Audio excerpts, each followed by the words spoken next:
Bonjour et bienvenue au deuxième cours de cette série dédiée à l'introduction au traitement des données avec Python. Je suis Saïd Tahir Alaoui et aujourd'hui nous allons aborder les fondamentaux concernant la manipulation des données avec la bibliothèque Pandas en utilisant Jupyter Notebook. Ce modèle est conçu pour toute personne souhaite apprendre à analyser, nettoyer et manipuler efficacement des données avec Python. Je découvrirai comment installer les outils indispensables, importer des fichiers, explorer vos données, puis réaliser les premiers traitements nécessaires à l'analyse des données. À la fin de ce cours, vous serez capable d'installer Pandas et découvrir un fichier de données, afficher et examiner un jeu de données, identifier les types des variables et les valeurs manquantes, nettoyer rapidement vos données, réaliser des statistiques descriptives simples.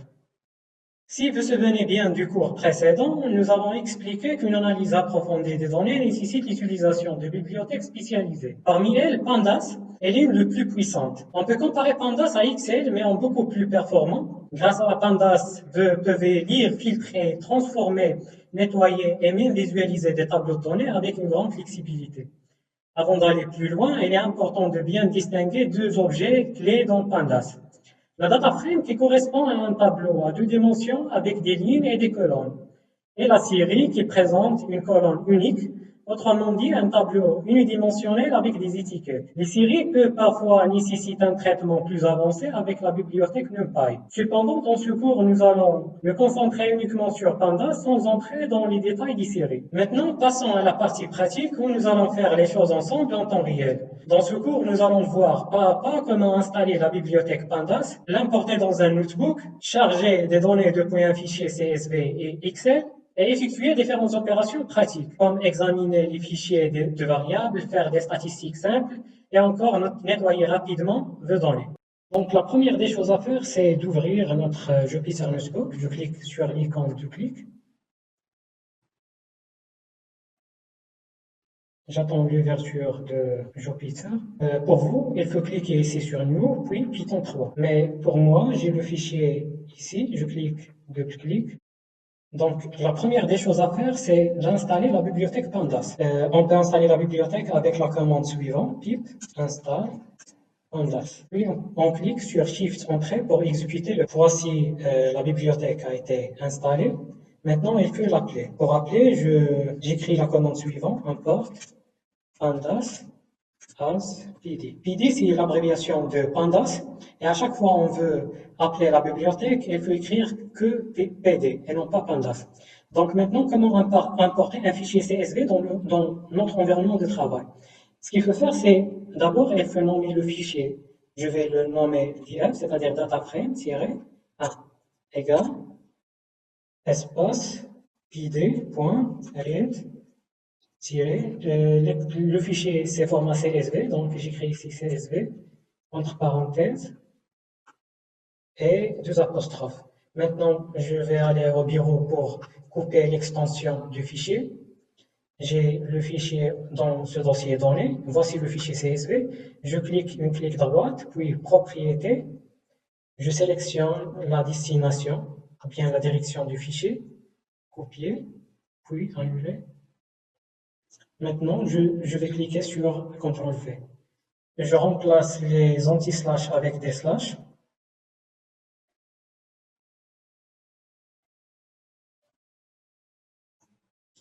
Mon fichier est nommé 6, donc je clique ici 6.csv. Puis je clique sur Shift Entrée. De la même manière, je vais importer le fichier Excel. Donc, je vais copier la syntaxe, coller ici. Je vais remplacer la nomination ici df2. Le fichier ici Excel, donc je remplace CSV par Excel. Et la nomination du fichier Excel, c'est 8. L'extension du fichier Excel, c'est XLSX. Oui, chef entrée. Maintenant, comment visualiser les 5 premières lignes de notre base de données? Je commence par df1. Point, head, entre parenthèses, 5. Et voici les 5 premières observations dans notre base de données. Si je veux maintenant afficher que les 5 dernières lignes, je vais écrire la syntaxe suivante, df1, point, type, entre parenthèses, 5. Et voici les 5 dernières lignes. Maintenant, si je veux afficher 5 lignes d'une manière aléatoire, je vais écrire ici tf1, point, simple, entre parenthèses 5. Voici 5 lignes d'une manière aléatoire. Maintenant, comment afficher le nom du colonne de notre base de données? Je veux utiliser ici df2, point, columns. Et voici la nomination des colonnes dans notre base de données df2. Maintenant, comment afficher les dimensions du tableau df2? J'écris la syntaxe suivante, df2.shape. Et voici les dimensions. J'ai 5344 observations et 7 colonnes qui sont les suivantes. Maintenant, comment je peux afficher le type des données qu'on a dans notre base de données df2? J'écris ici df-2.dtypes. Donc, le type des données qu'on a, c'est float64. Cela signifie que notre base de données comporte des chiffres ou bien des nombres réels à virgule flottante, avec des précisions élevées. Maintenant, comment afficher les informations générales concernant notre base de données? Je vais écrire la syntaxe suivante, df2. Voici des informations générales de notre base de données. Maintenant, si on veut supprimer les lignes contenant les valeurs manquantes, ce qu'il faut faire, c'est d'écrire la syntaxe suivante, tf2.drop na, entre parenthèses, in place, equal, true. Maintenant, il faut afficher df2.shape. On remarque ici que le nombre des observations est diminué. C'est parce que on a demandé de supprimer toutes les lignes qui comportent des valeurs manquantes. Maintenant, comment je peux remplacer les données avec des valeurs manquantes par la moyenne? La première des choses, je veux créer une liste qui s'appelle min est égal mon fichier df2 entre intervalles.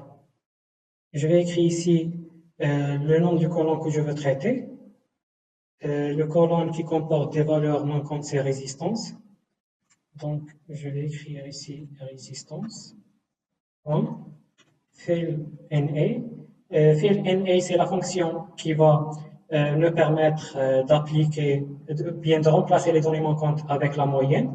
Fill in English signifie remplacer ou bien remplir. NA signifie les valeurs manquantes. Donc, j'ouvre la parenthèse, df-2, entre intervalles, deux apostrophes, résistance, point, min, entre parenthèses, ferme la parenthèse. Donc, je veux vérifier, on appelle min, plutôt print, min. Et voici, les premières observations sont remplacées par la moyenne qui est 95,46. Je vais laisser les extraits de code utilisés dans un fichier PDF joint à support. Cela vous permettra de réviser facilement la syntaxe que nous avons vue ensemble. Merci pour votre attention. Je vous invite maintenant à compléter le quiz associé pour vérifier votre bonne compréhension des notions abordées. On se retrouve dans le cours numéro 3 où nous apprendrons à visualiser les données à l'aide de la bibliothèque Matplotlib. À très bientôt pour la suite de votre apprentissage. Merci.